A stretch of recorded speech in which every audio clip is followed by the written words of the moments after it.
नमस्कार. आज तारीख आहे 14 एप्रिल 2026 आणि आजचा दिवस खरं तर खूप महत्त्वाचा ठरलाय.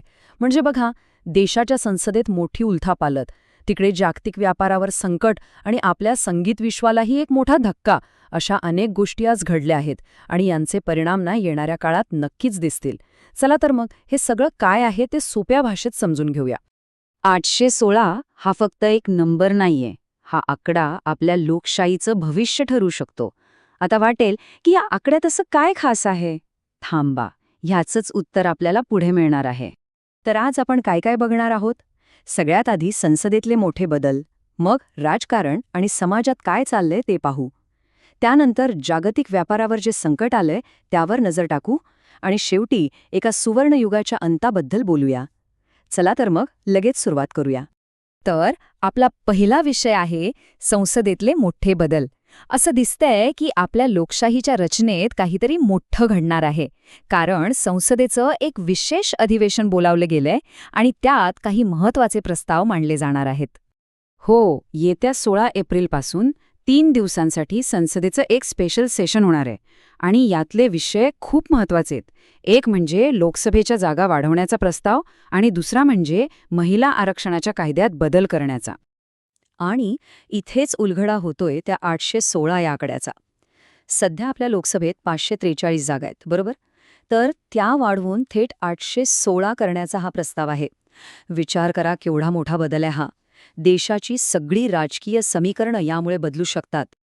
इतकंच नाही, या वाढीव जागांसोबत महिला आरक्षणाचा कायदा लागू करण्याचाही टार्गेट आहे. म्हणजे 2029च्या निवडणुकीआधी या 816 पैकी 273 जागा, तब्बल 273 जागा महिलांसाठी राखीव असतील. महिलांच्या प्रतिनिधित्वासाठी हे खरंच एक खूप मोठा पाऊल ठरू शकतं. बरं, हे तर झालं संसदेत काय होणार आहे ते. पण आता बघूया की या सगळ्या घडामोडींचा राज्याच्या राजकारणावर आणि आपल्या समाजावर नेमका काय परिणाम होतोय. राजकारणात आपण नेहमी व्हिप हा शब्द ऐकतो. व्हिप म्हणजे काय? सोप्या भाषेत सांगायचं तर पक्षाने आपल्या सगळ्या खासदार आमदारांना दिलेला एक सक्त आदेश. म्हणजे पक्षाची जी लाईन आहे तीच सगळ्यांनी फॉलो करायची, यासाठी हा पक्षादेश असतो. आणि याच राजकीय समीकरणांचं एक उदाहरण बिहारमध्ये पाहायला मिळतंय. तिथे भाजपने आपल्या खासदारांसाठी व्हिप काढलाय आणि त्याचवेळी चर्चा आहे की मुख्यमंत्री नितीश कुमार राजीनामा देऊ शकतात. जर असं झालं तर बिहारमध्ये भाजपचा पहिला मुख्यमंत्री होऊ शकतो. त्यामुळे तिकडे राजकीय वातावरण चांगलंच तापलंय. आता हा एक आकडा बघा, 163. हा आकडा कुठल्या राजकीय खेळाचा नाहीये, तर हा आपल्या समाजाला आतून पोखरणाऱ्या एका भयंकर समस्येचा आहे. बिहारमधून महाराष्ट्रात आणल्या जाणाऱ्या 163 लहान मुलांची सुटका करण्यात आली आहे आणि यामागे मानव तस्करीचं एक मोठं रॅकेट असल्याचा संशय आहे. विचार करण्यासारखी गोष्ट आहे. एकीकडे सत्तेचे खेळ सुरू आहेत आणि दुसरीकडे आपल्या मुलांचं भविष्य अंधारात ढकललं जात आहे. याचबरोबर मध्य प्रदेशमधूनही खूप वाईट बातमी आली आहे. शेतात काम करत असताना विजेचा शॉक लागून 2 सख्ख्या भावांचा मृत्यू झालाय. ही घटना ग्रामीण भागातल्या सुरक्षेचा प्रश्न पुन्हा एकदा आपल्यासमोर आणतेय. चला, आता देशातल्या घडामोडींमधून आपण थेट आंतरराष्ट्रीय पातळीवर जाऊया, कारण तिथे 2 मोठे देश अक्षरशः युद्धाच्या तोंडावर उभे आहेत. अमेरिका आणि इराण. आणि या संघर्षाचं केंद्र बनली आहे होर्मुझची सामुद्रधुनी. होर्मुझची सामुद्रधुनी हा जगातल्या सगळ्यात महत्त्वाच्या समुद्री मार्गांपैकी एक आहे.